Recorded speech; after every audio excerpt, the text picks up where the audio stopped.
Go back to your villages and tell them we must gang up to remove this. Today, we have a system that does not care for you, does not care for anybody, any country. Those in government are richer than those in business. Is producing poverty. So when people are corrupt and stealing money, they are not giving any value back. So they are producing poverty. People say to me, oh, you said you're going to devalue the currency or do this. I say, well, listen, in an organized manner.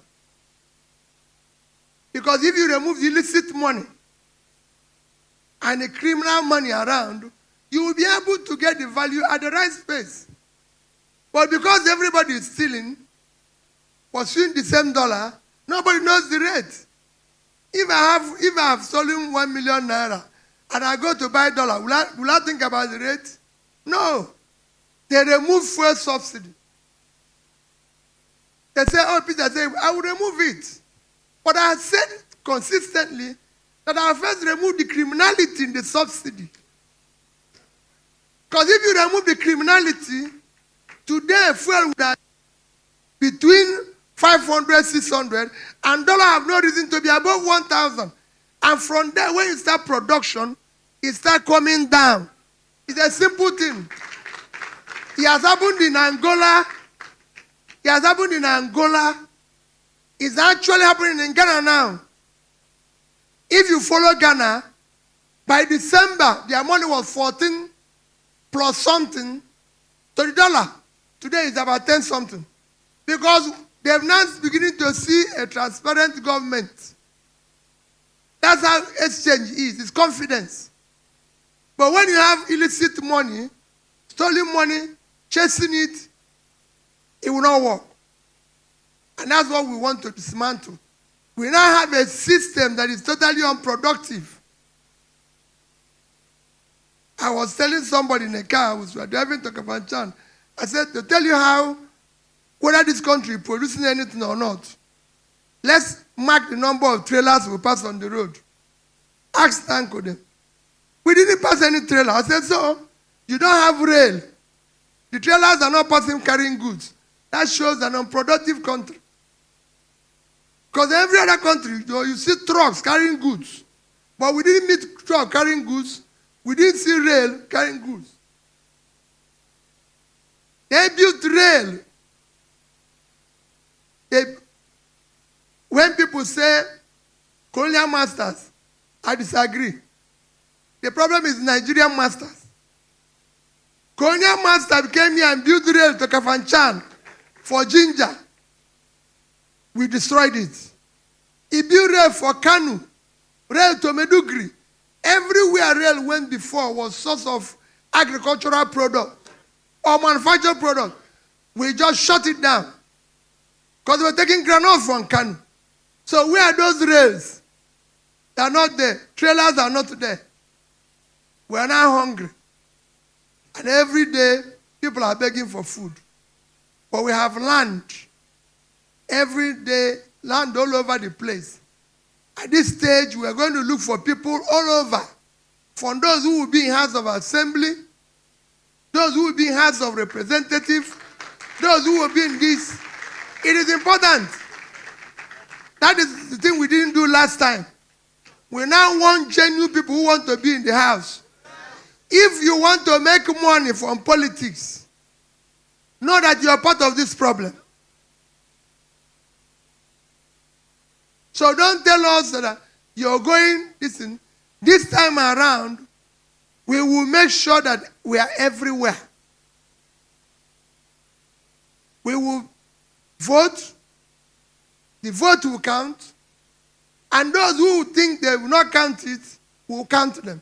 Hey, all of us know that we must work hard to dismantle this crime scene called the country now. Go and read the Titanic. When it was sinking, some people were on upper deck dancing. They didn't know it was going down till everybody. Because those who are dancing now don't know that the plane is sinking. When it comes, it will consume everybody. Nobody will be safe. Whether you are very rich, whether you own all the house in Abuja or all the house in this thing. I've been to places that have better buildings.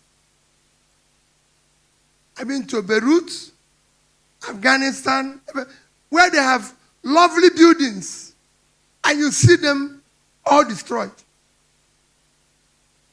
So when people are now acquiring what they don't need, instead of sacrificing to have peace by having one or two, they think they can have 100. When it starts, you can't carry any. You'll be running with you'll be running, can I be safe? Everybody will end up being in refugee camp. Today in Nigeria, we're not at war. Nigerians are in refugee camp in their own country. Nigerians are refugee in Chad. Nigerians are refugee in Cameroon. And we are not at war. The only reason is that we don't have a government who cares for the people. People are being killed daily. Nobody goes to say to them, we're sorry. Nobody visits them. Nobody cares.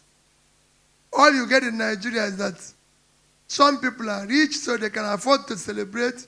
We're not going to where we're going to do celebration, close street, do this and everything. So please continue to sacrifice. That's all I can beg you. Continue to do what is possible in your only two ways to support. People are being killed every day. Nigerians are dying every day. I visited so many primary health care where there's no toilet, where there's no nothing. All we are doing is to raise resources to build, renovate house, renovate the building, build the mansion, do this and everything. That's all we are doing. They make you local government chairman. They make you governor. They make you president, vice. All you want to do is to renovate a house that doesn't need renovation. So you'll be more comfortable at the expense of other people. It's to go and build conference center in a place where women are dying. And so you saw the reports by the latest report that the worst place to give birth is in Nigeria. People are dying every 7 minutes. Yet, we have all sophisticated building, all mansions. And that is what we want to dismantle. So that it will be good for everybody. It is not possible for us to unseat Tinubu if there is no free and fair election. So, when Peter Obi comes out to say we must gang up to unseat Tinubu, the first thing that comes to my mind is we must gang up for electoral reforms. But here is the problem. Who are the we? Is it the traditional rulers? Which traditional leaders have you heard talking about electoral reforms? And these traditional rulers, mind you, they have access to Tinubu, they have access to Akpabio, they have access to Mahmoud and INEC. But how many of them have you heard talking about electoral reform? From the Oni of Ife, that is always on pilgrimage to wherever Tinubu is, to the Sultan of Sokoto, to the Emir of Kano, the Oba of Lagos, the Oba of Benin, Alake. Which traditional ruler have you heard that have had access to Tinubu that have called for electoral reforms? I'm talking of traditional rulers. What about religious leaders? How many of them have you heard talking about electoral reform? I was thinking the rest of us Nigerians will gang up, will gather and rally behind electoral reform. I was thinking that. But which of the religious leaders do you know that have come out to speak, to push for electoral reforms? All the noise that we made about Paul Adefarasi in his Range Rover and whether he was holding a gun or he was not holding a gun, and then he comes out to give a speech, and then we now go back and be all of those are energies that could have been channeled to calling for electoral reforms. It is not only even Christian religious leaders, even Islamic religious leaders, Muslims. Which of them? All the imams. Which of them do you know? In fact, including traditional religious leaders, all the shrine, the babalawus, which of them have you heard talking and pushing for electoral reforms? I would have even thought that opposition political leaders would have made it a priority to be pushing and calling for electoral reforms. But rather, they choose to decamp, to go and join the people that we should be ganging up to unseat. So we hear now that even Doye Diri, I don't know how true that is also now thinking of dumping PDP to decamp into the APC. We have heard of Umoeno, of Akwa Ibom. We have heard of the one of Delta State. River State, even Wike does not know where it stands. But it's most likely, from the visit of Fubara to Tinubu, most likely that they are going to be decamping also into the APC. The opposition political leaders, the senators, the lawmakers, the House of Reps members that are supposed to be ganging up, they're not even talking about it. Who are they? I have not heard Ireti Kingebe, aside from the audience, quote and unquote, that she gave to Randy Peters. I have not heard that push for electoral reforms. We are even talking about religious leaders, traditional leaders, political leaders. Those ones, I can't even still understand them. What about our entertainment leaders? Our so-called celebrities? Why are they not speaking up to push for electoral reforms? The other day, Davido was in Atlanta, far away Atlanta. And then he was talking about, Nigeria is in a bad shape. And people lambasted him. I was part of the people who defended him and said, is what he's saying not true?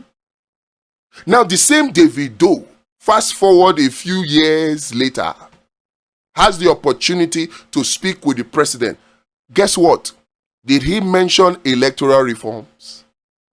Your comedians, your, what is it called? Your music artists, your movie artists or actors and actresses. Who are the entertainers, so-called celebrities? How many of them are talking about electoral reforms? I feel very, very sorry for people like Randy Peters, because the young man is just running around everywhere using his house rent. Using his house rent to pursue electoral reforms. Submit petition here, submit petition there. It's not an easy task. I know, because I've tried it. And rather than have people support him, we're not seeing it. I would have even expected that by now you will have ordinary Ahmed Issa, you will have very dark man, you will have all the major people pushing for it vigorously. I would have expected that, but is that what we are seeing?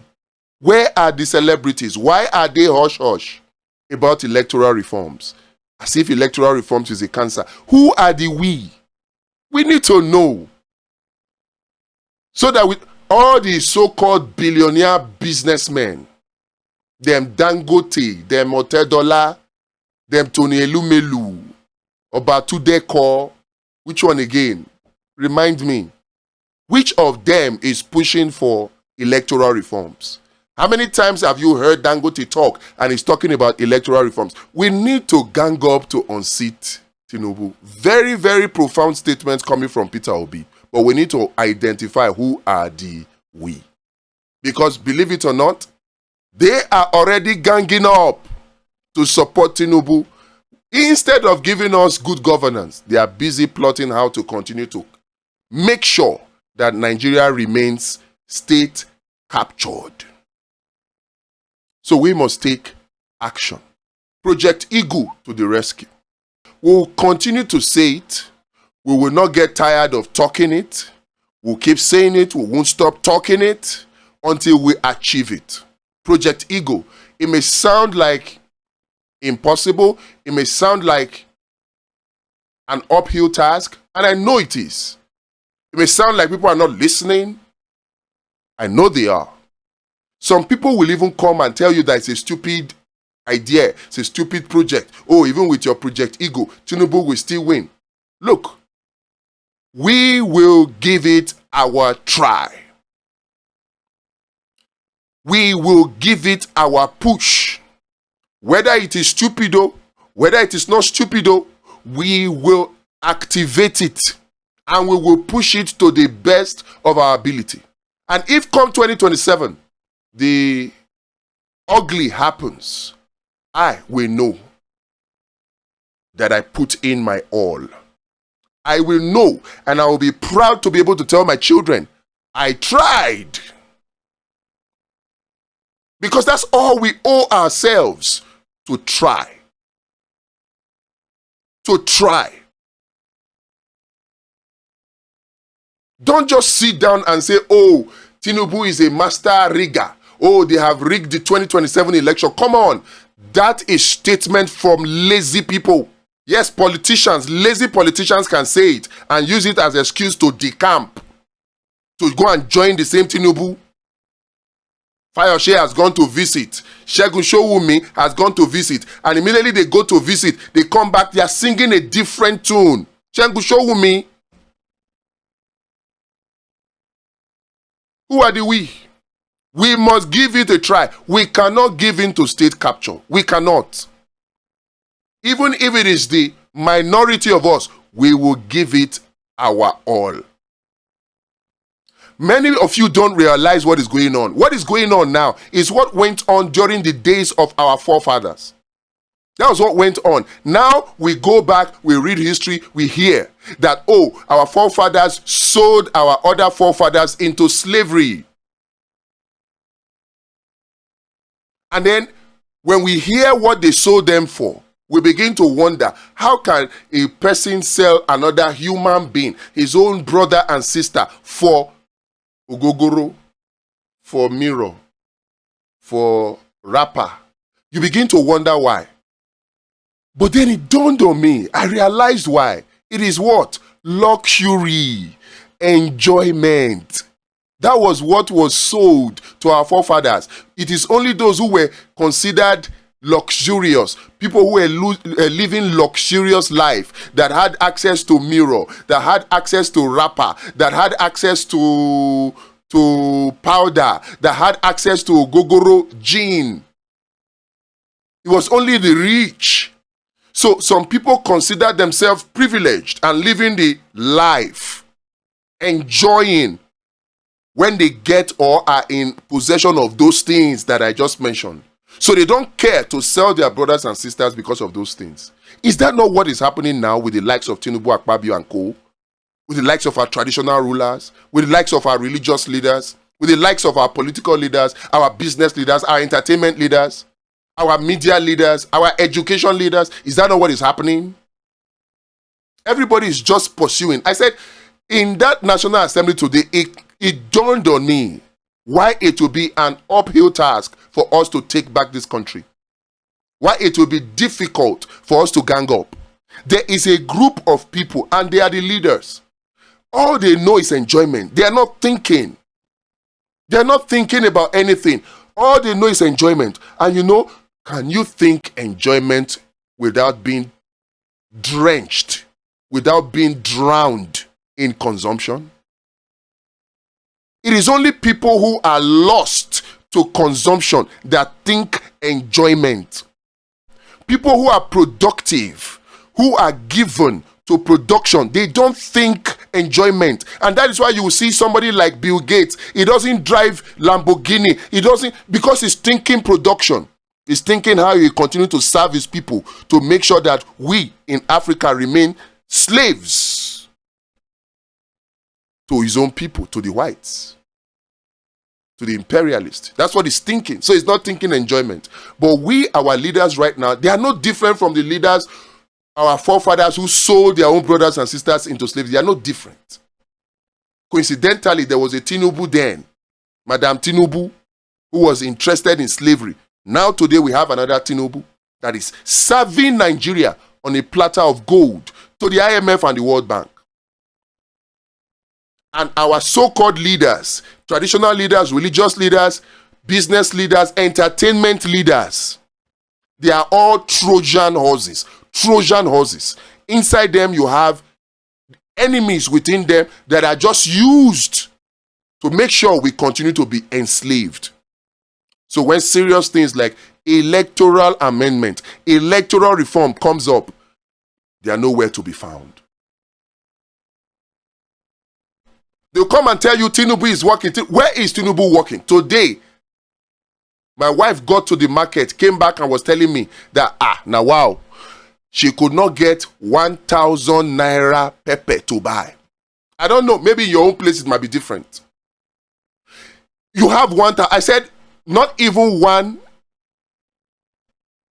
piece of pepper. You know 1,000 naira pepper.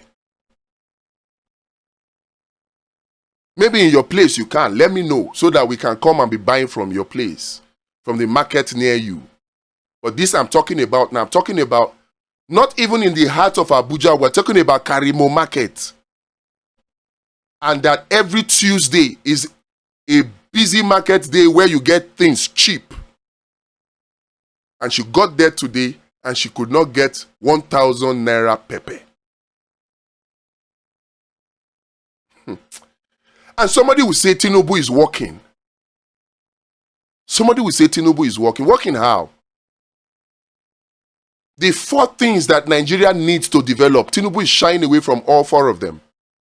Things that would take us from consumption to production, he's shying away from them. And every time Peter Obi speaks, you hear those 4 things in his speech. And that is why they don't want him to be president.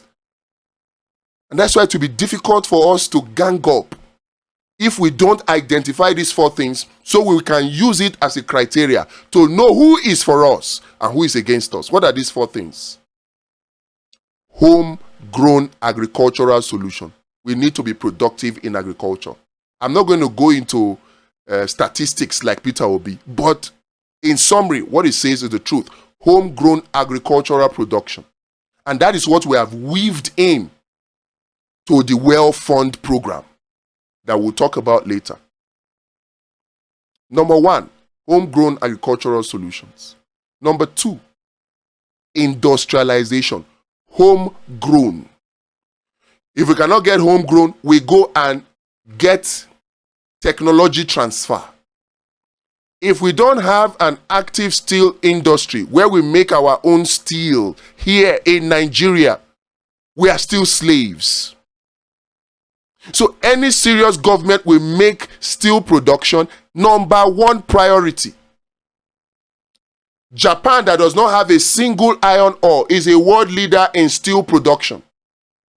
There is no country that is truly independent that does not have an active steel industry. But Tinubu is not looking at that. Homegrown agriculture, 0. Steel production, 0. We're not talking about steel where the same Onyibo will come and set up factory here and give us the ingots, and then we now use the ingots to stretch into things, and then we say we are producing. No. No. Our own, we must make the base material here. Software technology. Software. Everything we do, from AI to anything, we are dependent. If they shut us out from their software, from their applications, we are doomed. Shut us off from YouTube, we are doomed. TikTok, we are doomed. Just name it. Every country in the world, the government takes active steps. It's a policy. And that is why sometimes when they say they go to NIPS, National Institute of Policy and Strategic Studies, NIPS, and they come out and they call them distinguished, I wonder, what is distinguished about you when simple policy to make sure that Nigeria is truly independent, the whole of you bunch in that place, you're not thinking and talking and acting on it. You're not. Because if you were, we will see it from our homegrown agricultural solution, homegrown steel manufacturing production. Yes? We'll see it from software. America already did ChatGPT. America already did Bing AI. America already did all manner. But China still went to do their DeepSeek. Still went to do their Kong or whatever it is. They still went to do it. But we will just sit down. We have leaders that are not even thinking on behalf of the people to say, okay, fine. If they have their own AI, how can we have our own AI? India is having their own AI, government-backed. The same thing with Russia. Every country that wants to be truly independent, they are doing it. But our leaders are not thinking in that direction. All we know is to spend the money that we don't have to go and buy their technology. We are slaves. And then the last one, semiconductor technology. Semiconductor technology. That one is the most painful one. I studied electronic and electrical engineering. Solid state technology. Solid state. We're supposed to be designing integrated circuits. But I never saw one device that makes semiconductors till I graduated. Everything was paper. Whether what they were teaching us was true or false, so there's no way to know. Semiconductor. Meanwhile, you can have an ASMR machine, a semiconductor fabrication machine for as much as $300 million. If Dangote alone decided he could, the way Jack Ma would do with his China, they will come and build their own AI. If Dangote decides like Elon Musk and decides and said, how can a whole Nigeria not have a semiconductor fabrication technology? Let me buy, how many are these things? $300 million for each of the 6 geopolitical zones. Oh yeah, take one. 3 times 6, that's $1.8 billion. What will it take from him? Nothing. But it will revolutionize the economy of Nigeria. So why is he not doing it? Why? He doesn't want to offend his owners. If you don't know, for me, I consider Dangote a Trojan horse. They package Dangote to us on the outside. In the inside, you have Bill Gates in there working for the interests of the people to make sure that they use Dangote to keep us enslaved. Don't come and tell me that he did refinery, that is a good thing. Don't come and tell me that. You people know where I stand on that. Yes, Nigeria is producing, but to the benefit of who? Do you know that right now, Nigeria buys fuel more expensive than in America? The other day, just last week, Donald Trump was bragging that fuel is now $1.50 for a gallon. Many of you don't know that in 1 gallon, there are about 4 liters. That means 1 liter of fuel in America is now less than 50 cents.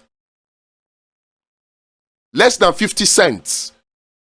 Meanwhile, convert our own is greater than 50 cents. So we in Nigeria, with Dangote that has a 650,000 barrels per day capacity, from which we are supposed to be enjoying economies of scale. Economies of scale, which means that the bigger your refining capacity, the cheaper the cost of production of your fuel. In fact, the newer your refinery, the cheaper the cost of production. That's how it is everywhere.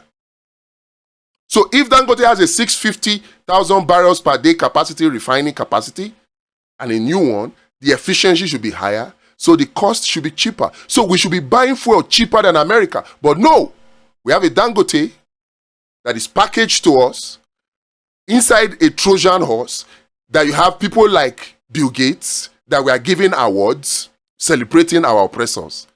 And all they are doing is making sure that we remain slaves to them. We need to understand who are the we. Who are the we? Until we do that, we cannot move forward. For me, this is the ultimate test. Are you in support of electoral reform? If yes, you are part of us. If no, you are against us. Simple and end of discussion. But mind you, whether or not you guys pass the Electoral Act, we have 6 other steps, action steps, that make up the 7 action steps of Project Eagle. Those ones do not depend on you. We will not give up, no matter how difficult and challenging the task may be. We will not give up. We will make sure that we take back this country come 2027. Yes, by the special grace of God.